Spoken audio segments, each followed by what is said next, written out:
আমার এই ফোনের স্ক্রিনটার দিকে একটু খেয়াল করেন, দেখেন আমি একদমই অপরিচিত একটা নাম্বার আমার ফোনে ডায়াল করছি। ওকে, ডায়াল করছি। এখন আমি এখানে দেখেন সার্চ বাটনে একটা ক্লিক করছি।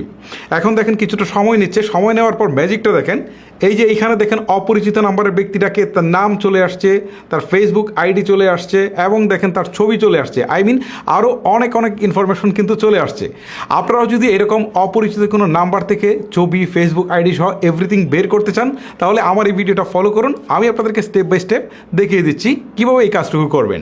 প্রথমেই আপনি সরাসরি চলে যাবেন গুগল প্লে স্টোরে। ওকে, আমি প্লে স্টোরে ক্লিক করছি। প্লে স্টোরে আসার পর এখানে সার্চ বারে গিয়ে লিখবো আইকন, EYECON লিখে আমি সার্চ করছি।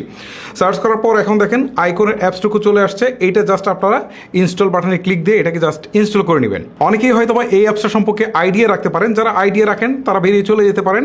আবার এই অ্যাপসটা কিন্তু ট্রু কলারের মতোই অনেকটা কাজ করে থাকে। ট্রু কলার যেমন ডাটা চুরি করে অন্যের কাছে ডাটা শো করে, এইটাও কিন্তু সেম কাজটাই করে থাকে। বাট আমি এই ভিডিওটা করতে চাইনি, আপনাদের অসংখ্য রিকোয়েস্টের কারণে এই ভিডিওটা করতে হয়েছে।